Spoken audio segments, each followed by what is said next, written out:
ಓಂ ಸದ್ಗುರು ಸಾಯಿನಾಥಾಯ ನಮಃ. ಸಾಯಿ ಸಚ್ಚರಿತೆಯ 6ನೇ ಅಧ್ಯಾಯ. ಸದ್ಗುರು ಸಾಯಿಯವರ ಮಹಾತ್ಮೆ, ಶ್ರೀರಾಮನವಮಿ ಸಮಾರಂಭ ಮತ್ತು ಮಸೀದಿ ಜೀರ್ಣೋದ್ಧಾರ. ಗುರುವಿನ ಹಸ್ತಸ್ಪರ್ಶದ ಮುಕ್ತಿ. ನಿಜವಾದ ಗುರುವಿನ ಸಹಾಯದಿಂದ ಸಂಸಾರ ಸಾಗರವನ್ನು ಸುಖವಾಗಿ ದಾಟಬಹುದು. ಸದ್ಗುರು ಎಂಬ ಪದವು ಶ್ರೀ ಸಾಯಿಬಾಬಾರವರನ್ನು ಜ್ಞಾಪಕಕ್ಕೆ ತರುತ್ತದೆ. ನನ್ನ ಮುಂದೆ ನಿಂತುಕೊಂಡು ನನ್ನ ಹಣೆಗೆ ಊದಿಯನ್ನು ಹಚ್ಚಿ ನನ್ನನ್ನು ಆಶೀರ್ವದಿಸುತ್ತಿರುವ ಹಾಗೆ ಭಾಸವಾಗುತ್ತದೆ. ನನ್ನ ಹೃದಯದಲ್ಲಿ ಸಂತೋಷವು ತುಂಬಿ ನೇತ್ರಗಳ ಮೂಲಕ ಹೊರಹೊಮ್ಮುತ್ತಿರುವ ಹಾಗೆ ತೋರುತ್ತದೆ. ಗುರುವಿನ ಹಸ್ತಸ್ಪರ್ಶದಲ್ಲಿ ಮಹಾಶಕ್ತಿ ಅಡಗಿದೆ. ಆಶೆ ಆಕಾಂಕ್ಷೆಗಳನ್ನೊಳಗೊಂಡ ಈ ದೇಹವನ್ನು ಯಾವ ಬೆಂಕಿಯಿಂದ ದಹಿಸಲು ಸಾಧ್ಯವಿಲ್ಲವೋ ಅಂತಹ ಈ ಶರೀರವು ಗುರುವಿನ ಹಸ್ತಸ್ಪರ್ಶ ಶಕ್ತಿಯಿಂದ ದಹಿಸಲ್ಪಡಬಲ್ಲದು. ಪೂರ್ವಜನ್ಮದ ಪಾಪಗಳೆಲ್ಲವೂ ನಾಶವಾಗಬಲ್ಲವು. ಯಾವ ನಾಸ್ತಿಕರು ದೇವರ ಹೆಸರನ್ನು ಕೇಳಿದರೆ ರೋಷವನ್ನು ಕಾರುತ್ತಾರೆಯೋ ಅಂಥವರೂ ಕೂಡ ಶಾಂತರಾಗಿ ಪರಿವರ್ತನೆಯಾಗಬಲ್ಲರು. ಶ್ರೀ ಸಾಯಿಬಾಬಾರವರ ದಿವ್ಯ ದರ್ಶನದಿಂದ ಸಂತೋಷವು ಉಕ್ಕಿ ನಮ್ಮ ಗಂಟಲು ಗದ್ಗದವಾಗುತ್ತದೆ. ನೇತ್ರಗಳಿಂದ ಆನಂದ ಬಾಷ್ಪ ಉಕ್ಕುತ್ತದೆ. ಅದು ನಮ್ಮಲ್ಲಿ ನಾನೇ ಅವನು ಬ್ರಹ್ಮ ಎಂಬ ಜ್ಞಾನವನ್ನುಂಟು ಮಾಡುತ್ತದೆ. ನಾನು ನನ್ನದು ಎಂಬುದನ್ನು, ನಾನು ನೀನೆಂಬ ವ್ಯತ್ಯಾಸಗಳನ್ನು ದೂರ ಮಾಡುತ್ತದೆ. ಸ್ವ ಅನುಭವದ ಅರಿವಾಗುತ್ತದೆ. ನಾನು ಮಹಾಕಾವ್ಯಗಳನ್ನು ಓದಲು ಆರಂಭಿಸಿದರೆ ಪ್ರತಿಯೊಂದು ಘಟ್ಟದಲ್ಲಿಯೂ ಸದ್ಗುರುವಿನ ನೆನಪಾಗುತ್ತದೆ. ಈ ಶ್ರೀ ಸಾಯಿಬಾಬಾರವರೇ ರಾಮಕೃಷ್ಣರ ಅವತಾರ ತಾಳಿ ತಮ್ಮ ಕಥೆಯನ್ನು ಕೇಳುವ ಹಾಗೆ ಮಾಡುತ್ತಾರೆ.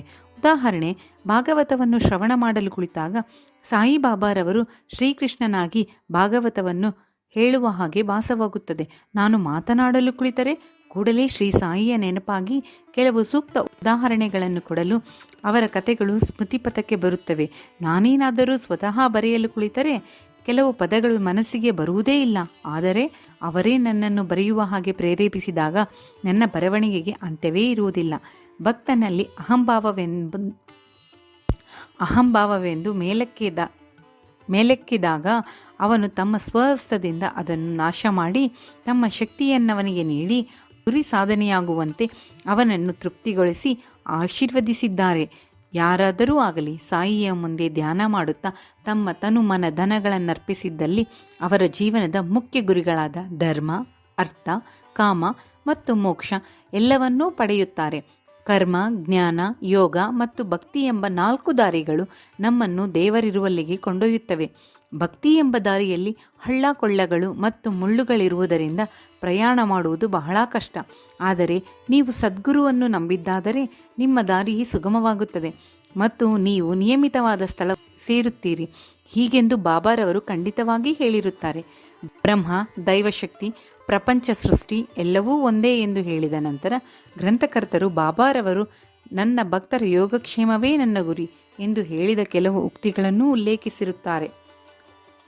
ನನ್ನ ಭಕ್ತರ ಮನೆಯಲ್ಲಿ ಊಟಕ್ಕಾಗಲಿ ಉಡಲಿಕ್ಕಾಗಲಿ ಕೊರತೆ ಇರುವುದಿಲ್ಲ.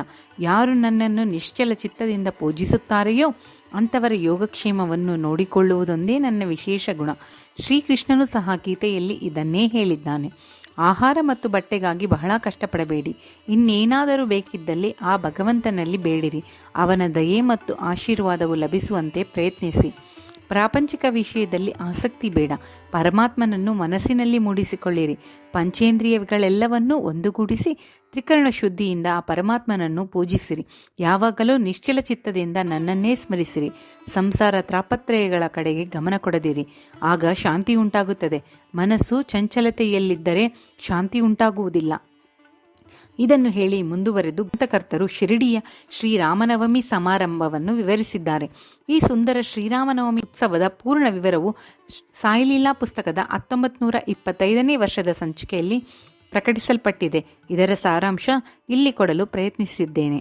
ಮೂಲ: ಗೋಪಾಲ್ಗಾಂವದ ಸರ್ಕಲ್ ಇನ್ಸ್ಪೆಕ್ಟರ್ ಗೋಪಾಲರಾವ್ ಗುಂಡಾ ಅವರು ಶ್ರೀ ಸಾಯಿಬಾಬಾರವರ ಭಕ್ತರಾಗಿದ್ದರು. ಅವರಿಗೆ 3 ಪತ್ನಿಯರಿದ್ದರು.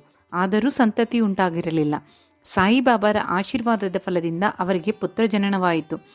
ಆ ಸಂತೋಷದ ಸಮಾರಂಭದಲ್ಲಿ 1892ರಲ್ಲಿ ಶಿರಡಿಯಲ್ಲಿ ಒಂದು ಜಾತ್ರೆ ಅಥವಾ ಉರುಸ್ ನಡೆಸಬೇಕೆಂದು ತೀರ್ಮಾನ ಮಾಡಿ ಸಾಯಿಬಾಬಾರವರ ಭಕ್ತ ಮಂಡಳಿಯು ಮುಂದೆ ವಿಷಯವನ್ನಿಟ್ಟರು.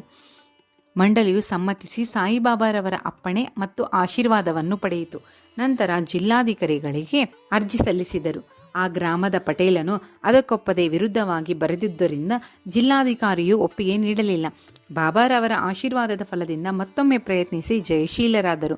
ಉರುಸ್ ಶ್ರೀರಾಮನವಮಿ ದಿನ ನಡೆಯಬೇಕೆಂದು ಬಾಬಾರವರ ಸಲಹೆ ಮೇರೆಗೆ ನಿರ್ಧಾರವಾಯಿತು. ಈ ಎರಡೂ ಉತ್ಸವಗಳು ಒಂದೇ ದಿನ ನಡೆಯಬೇಕೆಂದು ಬಾಬಾರವರ ಸಲಹೆಯನ್ನು ಸೂಕ್ಷ್ಮವಾಗಿ ಪರೀಕ್ಷಿಸಿದರೆ ಹಿಂದೂ ಮತ್ತು ಮಹಮ್ಮದೀಯರ ಐಕ್ಯಮತಕ್ಕೋಸ್ಕರವೇ ಈ ರೀತಿ ಬಾಬಾ ಹೇಳಿದಂತೆ ಕಂಡುಬರುವುದು. ಭವಿಷ್ಯದಲ್ಲಿ ಬಾಬಾ ಅವರು ಈ ಧ್ಯೇಯ ಸಾಧಿಸಿದರು. ಅನುಮತಿ ದೊರೆಯಿತು. ಆದರೆ ಕಷ್ಟಗಳು ಉದ್ಭವಿಸಿದವು. ಶಿರಡಿಯಲ್ಲಿ ನೀರಿನ ಅಭಾವವಿತ್ತು. ಅಲ್ಲಿ 2 ಬಾವಿಗಳು ಮಾತ್ರ ಇದ್ದವು. ಒಂದರ ನೀರನ್ನು ಉಪಯೋಗಿಸುವ ಹಾಗಿರಲಿಲ್ಲ, ಇನ್ನೊಂದರ ನೀರು ಸಹ ಅಷ್ಟು ಶುದ್ಧವಾಗಿರಲಿಲ್ಲ. ಬಾಬಾರವರು ಕೆಲವು ಪುಷ್ಪಗಳನ್ನು ಅದರೊಳಗೆ ಹಾಕಿದ್ದರಿಂದ ಅದರ ಉದಕವು ಶುದ್ಧಿಯಾಯಿತು. ಆದರೂ ನೀರು ಸಾಕಾಗಲಿಲ್ಲ. ಇದರಿಂದ ತಾತ್ಯಾ ಪಾಟೀಲರು ಬೇರೆ ಕಡೆಯಿಂದ ನೀರನ್ನು ತರುವ ವ್ಯವಸ್ಥೆ ಮಾಡಿದರು. ತಾತ್ಕಾಲಿಕ ಅಂಗಡಿಗಳನ್ನು ನಿರ್ಮಿಸಿದರು. ಗೋಪಾಲರಾವ್ ಗುಂಡಾ ಅವರು ಸ್ನೇಹಿತರು ಸಹ ಸಂತತಿ ಇಲ್ಲದೆ ಕೊರಗುತ್ತಿದ್ದರು. ಅವರು ಸಹ ಬಾಬಾರವರಿಂದ ಆಶೀರ್ವದಿಸಲ್ಪಟ್ಟರು. ಅದರಿಂದ ಗೋಪಾಲರಾವ್ ಅವರ ಜಾತ್ರೆಯ ಮೆರವಣಿಗೆಗೆ ಒಂದು ಧ್ವಜವನ್ನು ತಯಾರಿ ಮಾಡಿಕೊಡುವಂತೆ ಪ್ರಾರ್ಥಿಸಿದರು. ಇನ್ನೊಂದು ಧ್ವಜ ಕೂಡ ನಾನಾ ಸಾಹೇಬ್ ಚಂದೋದ್ಕರ್ ಅವರಿಗೆ ಹೇಳಿದರು. ಈ 2 ಧ್ವಜಗಳನ್ನು ಮೆರವಣಿಗೆ ಮುಗಿದ ನಂತರ ಮಸೀದಿಯ 2 ಮೂಲೆಗಳಲ್ಲಿ ನೆಟ್ಟರು.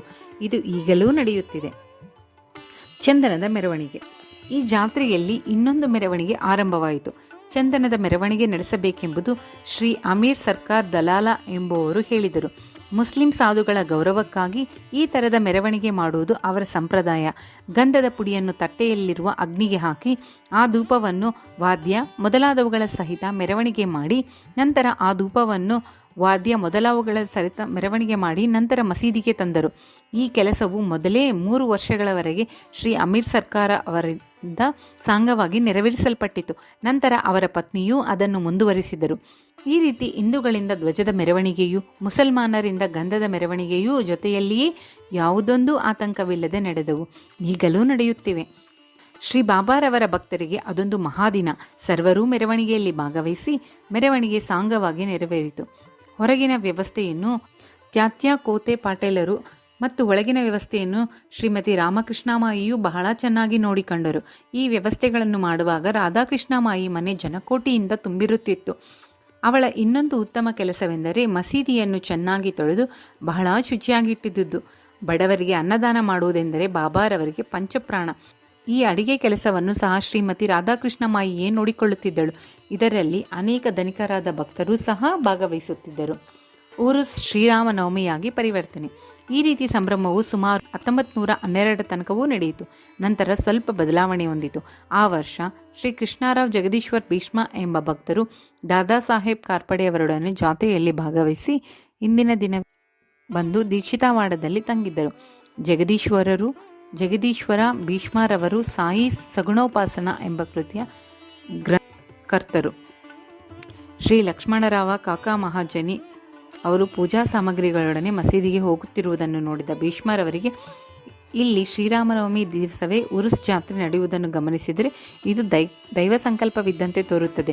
ಹಿಂದೂಗಳಿಗೆ ಶ್ರೀರಾಮನವಮಿ ಬಹುಪೂಜ್ಯವಾದ ಮತ್ತು ಶ್ರೇಷ್ಠವಾದ ದಿನ. ಅದರಿಂದ ನಾವು ಇಲ್ಲಿ ಶ್ರೀರಾಮ ಹುಟ್ಟಿದ ಹಬ್ಬವನ್ನು ಏಕೆ ಆಚರಿಸಬಾರದು ಎಂಬ ಭಾವನೆ ಹೊಳೆಯಿತು. ಕಾಕಾ ಮಹಾಜನರಿಗೆ ಆನಂದ ಅದನ್ನು ತಿಳಿಸಿದರು. ಅವರಿಗೂ ಒಪ್ಪಿಗೆ ಆಯಿತು. ಬಾಬಾರವರ ಆಜ್ಞೆ ಏರ್ಪಾಡಾಯಿತು. ಆದರೆ ಆ ದಿನ ದೇವರ ಕೀರ್ತನೆ ಹಾಡುವ ಹರಿದಾಸರದ್ದೇ ಒಂದು ದೊಡ್ಡ ಸಮಸ್ಯೆಯಾಗಿತ್ತು. ಆಗ ಭೀಷ್ಮರವರೇ ತಾವು ಬರೆದಿರುವ ರಾಮಖ್ಯಾನವನ್ನು ಕೀರ್ತನೆ ಮಾಡುವುದಾಗಿ ಮುಂದೆ ಬಂದರು. ಕಾಕಾ ಮಹಾಜನಿಯವರು ಹಾರ್ಮೋನಿಯಂ ನುಡಿಸಲೊಪ್ಪಿದರು. ರಾಧಾಕೃಷ್ಣಮಾಯಿಗೆ ಶುಂಠಾವಾಡ, ಸಕ್ಕರೆ ಮತ್ತು ಶುಂಠಿ ಮಿಶ್ರಣ ಮಾಡಿ ಪ್ರಸಾದದ ತಯಾರಿಕೆ ವಹಿಸಿದರು. ಈ ಅನುಕೂಲತೆಗಳನ್ನು ಸೇರಿಕೊಂಡು ಬಾಬಾರವರ ಅನುಜ್ಞೆ ಪಡೆಯಲು ಮಸೀದಿಗೆ ಹೊರಟರು. ಸರ್ವಜ್ಞರಾದ ಬಾಬಾರವರು ಛತ್ರದಲ್ಲಿ ಏನು ನಡೆಯಿತು ಎಂದು ಕಾಕಾ ಮಹಾಜನಿಯವರನ್ನು ಕೇಳಿದರು. ಕಾಕಾ ಮಹಾಜನಿಯವರು ಉತ್ತರ ಕೊಡಲಾಗದೆ ಮೂಕರಂತೆ ನಿಂತರು. ನಂತರ ಬಾಬಾರವರು ಭೀಷ್ಮರವರನ್ನು ಪ್ರಶ್ನಿಸಿದರು. ಭೀಷ್ಮರವರು ಎಲ್ಲ ವಿಚಾರವನ್ನು ವಿಶದವಾಗಿ ವಿವರಿಸಿದರು. ಇದನ್ನು ಕೇಳಿ ಬಾಬಾರವರು ಒಪ್ಪಿಗೆ ಕೊಟ್ಟರು. ಆಗ ಸರ್ವರೂ ಆನಂದಭರಿತರಾಗಿ ಶ್ರೀರಾಮನವಮಿ ಹಬ್ಬಕ್ಕೆ ಬೇಕಾದ ವಸ್ತುಗಳನ್ನು ಅಣಿ ಮಾಡತೊಡಗಿದರು. ಮಸೀದಿಯನ್ನೆಲ್ಲ ಶೃಂಗರಿಸಿ ರಾಧಾಕೃಷ್ಣಮಾಯಿಯು ತೊಟ್ಟಿಲನ್ನು ಶೃಂಗರಿಸಿ ಬಾಬಾರವರ ಪೀಠದ ಮುಂದೆ ಇಟ್ಟಳು. ಜಯಂತಿಯ ಕಾರ್ಯಕಲಾಪಗಳು ಆರಂಭವಾದವು. ಭೀಷ್ಮರವರು ಕೀರ್ತನೆ ಮಾಡಲು ಎದ್ದು ನಿಂತರು. ಮಹಾಜನಿಯವರು ಹಾರ್ಮೋನಿಯಂ ನುಡಿಸಲನುವಾದರು. ಆಗ ಬಾಬಾರವರು ಮಹಾಜನರವರಿಗೆ ಕರೆ ಕಳಿಸಿದರು. ಆಗ ಮಹಾಜನಿಯವರು ಬಾಬಾ ಈ ಉತ್ಸವ ಮಾಡಲು ಒಪ್ಪುವರೋ ಅಥವಾ ಇಲ್ಲವೋ ಎಂದು ಸಂದೇಹದಿಂದ ಅವರ ಬಳಿ ಬಂದು ನಿಂತರು. ಆಗ ಬಾಬಾರವರು, ಇದೇನು ಸಂಭ್ರಮ, ಇಲ್ಲೇಕೆ ತೊಟ್ಟಿಲನ್ನು ಕಟ್ಟಿರುತ್ತೀರಿ ಎಂದು ಕೇಳಲು ಭೀಷ್ಮರವರು, ಇಂದು ಶ್ರೀರಾಮನವಮಿ, ಭಗವಾನ್ ಶ್ರೀರಾಮನ ಜನ್ಮದಿನ, ಆದ್ದರಿಂದಲೇ ಈ ತೊಟ್ಟಿಲು, ಈ ಸಮಾರಂಭ ಎಲ್ಲವೂ ಎಂದು ಉತ್ತರಿಸಿದರು. ಇದನ್ನು ಕೇಳಿದ ಬಾಬಾರವರು ಮಹಾಜನರವರಿಗೆ ಒಂದು ಹಾರವನ್ನು ಹಾಕಿ ಭೀಷ್ಮರವರಿಗೆ ಹಾಕಲು ಮತ್ತೊಂದು ಹಾರವನ್ನು ತರಲು ಹೇಳಿ ಕಳಿಸಿದರು. ನಂತರ ಕೀರ್ತನೆ ಆರಂಭವಾಯಿತು. ಕೀರ್ತನೆ ಮುಗಿದ ನಂತರ ಜಯರಾಮ ಜಯರಾಮ ಎಂಬ ನಾಮಘೋಷವು ನಭೋಮಂಡಲವನ್ನು ಮುಟ್ಟಿತು. ಗುಲಾಲ ಎರಚಿದರು. ಗುಲಾಲ ಪುಡಿ ಬಾಬಾರವರ ಕಣ್ಣುಗಳಲ್ಲಿ ಬಿದ್ದುದರಿಂದ ಅವರು ಕೋಪೋದ್ರೇಕ್ತದಿಂದ ಗರ್ಜಿಸಿದರು. ಎಲ್ಲರೂ ಭಯಭೀತರಾಗಿ ಓಡಲು ಆರಂಭಿಸಿದರು. ಅವರ ಭಕ್ತರಾದ ಕೆಲವರು ಬಾಬಾರವರ ಪ್ರಕೋಪವನ್ನು ಅವರ ಆಶೀರ್ವಾದ ರೂಪವೆಂದು ಮನಗಂಡಿದರು. ಶ್ರೀರಾಮನು ಜನಿಸಿದಾಗ ರಾವಣನು ಮತ್ತು ಅವನ ಪರಿವಾರವು ನಾಶವಾಗುವ ಸಂದರ್ಭ ಒದಗಿದುದರಿಂದ ಬಾಬಾರವರು ಕೋಪಗೊಂಡಿದ್ದು ಸರಿಯಾದದ್ದು ಎಂದು ತೋರುತ್ತದೆ. ಶ್ರೀರಾಮನು ಜನಿಸಿದಾಗ ರಾವಣನು ಮತ್ತು ಅವನ ಪರಿವಾರವು ನಾಶವಾಗುವ ಸಂದರ್ಭ ಒದಗಿದುದರಿಂದ ಬಾಬಾರವರ ಕೋಪಗೊಂಡಿದ್ದು ಸರಿಯಾದುದೆಂದು ತೋರುತ್ತದೆ. ಮತ್ತು ಯಾವುದಾದರೊಂದು ಹೊಸ ಕಾರ್ಯಕ್ಕೆ ತೊಡಗಿದಾಗ ಬಾಬಾ ಸಾಮಾನ್ಯವಾಗಿ ಈ ರೀತಿ ಮಾಡುವುದು ಸಹಜವಾಗಿತ್ತು. ಇದನ್ನು ಕಂಡ ರಾಧಾಕೃಷ್ಣ ಮಾಯಿಯು ಎದರಿ ಬಾಬಾರವರು ಎಲ್ಲಿ ತೊಟ್ಟಿಲನ್ನು ಮುರಿದು ಬಿಡುವರೋ ಎಂಬ ಅನುಮಾನದಿಂದ ಮಹಾಜನಿಯವರಿಗೆ ತೊಟ್ಟಿಲನ್ನು ಬಿಚ್ಚಿ ತರುವಂತೆ ಹೇಳಿದಳು. ಅವರು ತೊಟ್ಟಿಲನ್ನು ತರಬೇಕೆಂದು ಹೋದಾಗ ಬಾಬಾರವರು ಇದನ್ನು ತೆಗೆಯಕೂಡದು ಎಂದರು. ಸ್ವಲ್ಪ ಹೊತ್ತಿನ ನಂತರ ಬಾಬಾ ಸಮಾಧಾನ ಚಿತ್ತರಾದರು.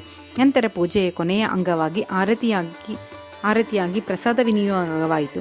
ಆಗ ಮಹಾಜನಿಯವರು, ಈಗ ತೊಟ್ಟಿಲನ್ನು ತೆಗೆದುಕೊಂಡು ಹೋಗಲೇ ಎಂದು ಕೇಳಿದ್ದಕ್ಕೆ ಬಾಬಾರವರು, ಬೇಡ, ಇನ್ನೂ ಹಬ್ಬ ಮುಗ್ದಿಲ್ಲ ಎಂದರು. ಮಾರನೇ ದಿನ ಗೋಪಾಲ ಕಲಾ ಸಮಾರಂಭ ಮುಗಿದ ನಂತರ ತೊಟ್ಟಿಲನ್ನು ತೆಗೆದುಕೊಂಡು ಹೋಗಲು ಅನುಮತಿ ನೀಡಿದರು. ಈ ರೀತಿ ಶ್ರೀರಾಮನವಮಿ ಸಮಾರಂಭ ಒಂದು ಕಡೆ ಧ್ವಜ ಮತ್ತು ಚಂದನದ ಮೆರವಣಿಗೆ, ಮತ್ತೊಂದು ಕಡೆಗೆ ಸಾಂಗವಾಗಿ ನೆರವೇರಿದವು. ಅಂದಿನಿಂದ ಉರುಸ್ ಶ್ರೀರಾಮನವಮಿ ಹಬ್ಬವಾಗಿ ಪರಿವರ್ತನೆಯಾಯಿತು. 1913ರಲ್ಲಿ ಶ್ರೀರಾಮನವಮಿ ಸಮಾರಂಭ ವಿಶೇಷವಾಗಿ ನಡೆಯಲು ಆರಂಭವಾಯಿತು. ರಾಧಾಕೃಷ್ಣ ಮಾಯಿಯವರು ನಾಮ ಸಪ್ತಾಹ ಆರಂಭಿಸಿದರು. ಪ್ರತಿಯೊಬ್ಬರೂ ಸಮಾರಂಭದಲ್ಲಿ ಭಾಗವಹಿಸುತ್ತಿದ್ದರು. ಶ್ರೀರಾಮನವಮಿ ದೇಶದ ಎಲ್ಲ ಕಡೆ ಆಚರಿಸುತ್ತಿದ್ದರಿಂದ ಹರಿದಾಸರೇ ಒಂದು ಸಮಸ್ಯೆಯಾಗಿತ್ತು. ಆದರೆ ಈ ಉತ್ಸವಕ್ಕೆ 5-6 ದಿನಗಳ ಮುಂಚೆ ಶ್ರೀ ಮಹಾಜನಿಯವರು ಆಧುನಿಕ ತುಕಾರಾಮರೆನಿಸಿದ ಬಾಳಾಬುವ ಸತಾರ್ಕರ ಅವರನ್ನು ಅಕಸ್ಮಾತ್ತಾಗಿ ಸಂಧಿಸಿ ಅವರಿಂದ ಹರಿಕತೆ ನಡೆಯಲು ಏರ್ಪಾಡಾಗಿತ್ತು. 1914ರಲ್ಲಿ ಬಾಳಾಬುವರವರು ತಮ್ಮ ಸ್ವಂತ ಊರಿನಲ್ಲಿ ಪ್ಲೇಗಿನ ಜಾಡ್ಯವಿದ್ದುದರಿಂದ ಅಲ್ಲಿ ಹರಿಕತೆ ಮಾಡಲಾಗದೆ ಶಿರಡಿಗೆ ಬಂದು ಬಾಬಾರವರ ಅನುಜ್ಞೆ ಪಡೆದು ಹರಿಕತೆ ಮಾಡಿದರು. ನಂತರ ಬಾಬಾರವರು ಈ ಹರಿಕತೆ ಕೆಲಸವನ್ನು ಶಾಶ್ವತವಾಗಿ ದಾಸಗುಣರವರಿಗೆ ವಹಿಸಿದರು. ಹೀಗೆ 1912ರಿಂದ ಶ್ರೀರಾಮನವಮಿ ಸಮಾರಂಭವು ಪ್ರತಿ ವರ್ಷ ಅಭಿವೃದ್ಧಿ ಹೊಂದಿ ಚೈತ್ರ ಮಾಸದಲ್ಲಿ 8ರಿಂದ 12ರವರೆಗೆ ಶಿರಡಿ ಜೇನುಗೂಡಿನಂತೆ ಕಾಣುತ್ತಿತ್ತು. ಅಂಗಡಿ ಹೆಚ್ಚಿದವು. ಅನೇಕ ಜಟ್ಟಿಗಳು ಕುಸ್ತಿ ಪಂದ್ಯದಲ್ಲಿ ಭಾಗವಹಿಸುತ್ತಿದ್ದರು. ಬಡಬಗ್ಗರಿಗೆ ಅನ್ನದಾನವೂ ಆರಂಭವಾಯಿತು. ರಾಧಾಕೃಷ್ಣ ಮಾಯಿ ಮತ್ತು ಇತರರ ಪರಿಶ್ರಮದಿಂದ ಶಿರಡಿಯು ಸಂಸ್ಥಾನವಾಗಿ ಮಾರ್ಪಾಡಾಯಿತು. ಸಾಮಾನು ಸರಂಜಾಮುಗಳು ಹೆಚ್ಚಿದವು. ಅಶ್ವದಳ, ಪಲ್ಲಕ್ಕಿ, ರಥ, ಬೆಳ್ಳಿಯ ಅನೇಕ ಸಾಮಾನು, ಪಾತ್ರೆಗಳು ಇತ್ಯಾದಿ ಎಲ್ಲವನ್ನು ಭಕ್ತಾದಿಗಳು ಸಮರ್ಪಿಸಿದರು. ಮೆರವಣಿಗೆಗೆ ಆನೆಗಳನ್ನು ಸಹ ಸಮರ್ಪಿಸಿದರು. ಆದರೆ ಬಾಬಾರವರು ಇವುಗಳ ಕಡೆ ಗಮನ ಕೊಡದೆ ಮೊದಲಿನಂತೆಯೇ ಇದ್ದರು. ಹಿಂದೂ ಮಹಮ್ಮದಿಯರು ಬಹಳ ಚೆನ್ನಾಗಿ ಕಲಿತು ಉತ್ಸವವನ್ನು ಸಾಂಗವಾಗಿ ನೆರವೇರಿಸಿದರು. ಮೊದಲು 5,000ದಿಂದ 7,000ರವರೆಗೆ ಜನರು ಸೇರುತ್ತಿದ್ದರು. ಬರಬರುತ್ತಾ ಜನಸಂದಣಿಯು 75,000ಕ್ಕೆ ಏರಿತು. ಆದರೂ ಯಾವ ಥರದ ಅಂಟುರೋಗಗಳ ಸುಳಿವಾಗಲಿ ಅಥವಾ ಗಲಭೆಗಳಾಗಲಿ ಆಗುತ್ತಲೂ ಇಲ್ಲ. ಮಸೀದಿಯ ದುರಸ್ತಿ. ಗೋಪಾಲರಾವ ಗುಂಡ ಅವರಿಗೆ ಮತ್ತೊಂದು ಮುಖ್ಯ ವಿಚಾರ ಹೊಳೆಯಿತು. ಉರುಸ್ ಹೇಗೆ ಆರಂಭಿಸಿದರೂ ಅದೇ ರೀತಿ ಮಸೀದಿಯ ದುರಸ್ತಿ ಕಾರ್ಯವನ್ನು ಕೈಗೊಳ್ಳಬೇಕೆಂದು ಅವರ ಮನಸ್ಸು ಮಾಡಿದ್ದರು. ಅದಕ್ಕೆ ಬೇಕಾದ ಸಿದ್ಧತೆಗಳನ್ನು ಮಾಡಿಕೊಂಡರು. ಬಾಬಾರವರು ಮೊದಲು ಅನುಮತಿ ನೀಡಲಿಲ್ಲ. ನಂತರ ಮಾಳ್ಸಾಪತಿಯವರ ಒತ್ತಾಯದಿಂದ ಬಾಬಾ ಒಪ್ಪಿದರು. ಈ ಕೆಲಸವು ನಾನಾ ಸಾಹೇಬ್ ಚಂದೋರ್ಕರ ಮತ್ತು ಕಾಕಾ ಸಾಹೇಬ್ ದೀಕ್ಷಿತ ಅವರಿಗೆ ಮೀಸಲಾಯಿತು. ಮಸೀದಿಯನ್ನು ಒಂದು ರಾತ್ರಿಯಲ್ಲಿ ಸರಿಪಡಿಸಿದರು. 1911ರಲ್ಲಿ ಸಭಾಮಂಟಪ ತಯಾರಾಯಿತು. ಮಸೀದಿಯ ಮುಂದಿನ ಬಯಲು ಬಹಳ ಚಿಕ್ಕದಾಗಿಯೂ ಅನಾನುಕೂಲವಾಗಿಯೂ ಇತ್ತು. ಕಾಕಾ ಸಾಹೇಬರು ಇದನ್ನು ವಿಸ್ತರಿಸಿ ಒಂದು ಚಾವಣಿ ಹಾಕಬೇಕೆಂದು ನಿರ್ಧರಿಸಿದರು. ಬಹಳ ಕಷ್ಟದಿಂದ ಕಬ್ಬಿಣದ ಕಂಬ ಇತ್ಯಾದಿಗಳನ್ನು ತಂದು ಕಾರ್ಯ ಆರಂಭಿಸಿದರು. ಆದರೆ ಬಾಬಾರವರು ಮಾರನೇ ದಿನ ಬಂದು ನೋಡಿ ಎಲ್ಲವನ್ನೂ ಕಿತ್ತು ಬಿಸಾಟಿದರು. ಒಮ್ಮೆ ಬಾಬಾರವರು ಬಹಳ ಕೋಪಗೊಂಡು ಒಂದು ಕೈಯಿಂದ ಕಂಬವನ್ನು ಕೀಳುತ್ತಾ ಮತ್ತೊಂದು ಕೈಯಿಂದ ತಾತ್ಯಾ ಪಾಟೀಲರ ಕುತ್ತಿಗೆಯನ್ನು ಹಿಡಿದು ಇಚ್ಚುಕಲು ಆರಂಭಿಸಿದರು. ತಾತ್ಯಾ ಪಾಟೀಲರು ರುಮಾಲನ್ನು ತೆಗೆದು ಅದಕ್ಕೆ ಬೆಂಕಿ ಹೊತ್ತಿಸಿ ಒಗೆದರು. ಈ ದೃಶ್ಯವನ್ನು ನೋಡಿ ಎಲ್ಲರಿಗೂ ಭಯವಾಯಿತು. ಬಾಬಾರವರು ತಕ್ಷಣವೇ ತಮ್ಮ ಕಿಸೆಯಿಂದ 1 ರೂಪಾಯಿಯನ್ನು ತೆಗೆದು ಬಿಸಾಟಿದರು. ತಾತ್ಯಾರವರಿಗೆ ಭೀತಿಯುಂಟಾಯಿತು. ಅವರಿಗೂ ಏನಾಗುವುದೋ ಎಂಬ ಶಂಕೆ ಜನರಲ್ಲಿ ಮೂಡಿತು. ಆದರೆ ಮುಂದೆ ಹೋಗಿ ಹೇಳಲು ಯಾರಿಗೂ ಧೈರ್ಯವಿರಲಿಲ್ಲ. ಬಾಗೂಜಿ ಶಿಂದೆ ಅವರು ಸ್ವಲ್ಪ ಧೈರ್ಯ ಮಾಡಿ ಮುಂದೆ ಬರಲು ಬಾಬಾ ಅವರನ್ನು ತಳ್ಳಿದರು. ಶ್ಯಾಮ ಅವರಿಗೂ ಇದೇ ಗತಿಯಾಯಿತು. ಈ ರೀತಿ ಯಾರು ಮುಂದೆ ಬಂದರೋ ಅವರೆಲ್ಲರಿಗೂ ಇದೇ ಗತಿಯಾಯಿತು. ನಂತರ ಸ್ವಲ್ಪ ಹೊತ್ತಿನ ಮೇಲೆ ಬಾಬಾ ಶಾಂತರಾದರು. ಒಬ್ಬ ಅಂಗಡಿಯವನಿಂದ ಜರತಾರಿ ಪೇಟ ತರಿಸಿ ಅದನ್ನು ತಾನೇ ಸ್ವತಃ ತಾತ್ಯ ಪಾಟೀಲರ ತಲೆಗೆ ಸುತ್ತಿದರು. ಇದನ್ನು ನೋಡಿ ಎಲ್ಲರೂ ಅಚ್ಚರಿಗೊಂಡರು. ಬಾಬಾ ಅವರವರ ಈ ನಡತೆಗೆ ಕಾರಣ ಗೊತ್ತಾಗಲಿಲ್ಲ. ಕೆಲವು ಸಲ ಬಾಬಾರವರು ಶಾಂತಿಯಿಂದ ಎಲ್ಲರೊಡನೆಯೂ ಮಾತುಕತೆಗಳನ್ನು ನಡೆಸುತ್ತಿದ್ದರು. ಕೆಲವು ವೇಳೆ ಕೋಪಗೊಂಡು ಉದ್ರಿಕ್ತರಾಗುತ್ತಿದ್ದರು. ಮುಂದಿನ ಅಧ್ಯಾಯದಲ್ಲಿ ಶ್ರೀ ಸಾಯಿಬಾಬಾರವರ ಮಹಮ್ಮದೀಯರೋ ಅಥವಾ ಹಿಂದುವೋ ಎಂಬ ಪ್ರಶ್ನೆಯನ್ನು ಕುಲಂಕುಷವಾಗಿ ವಿವರಿಸುತ್ತೇನೆ. ಅವರ ಯೋಗಾಧ್ಯಾನವನ್ನು ಮತ್ತು ಯೋಗಶಕ್ತಿಯ ವಿವರಗಳನ್ನು ಸಹ ಕೊಡುತ್ತೇನೆ. ಶ್ರೀ ಸಾಯಿ ಪ್ರಣಾಮ.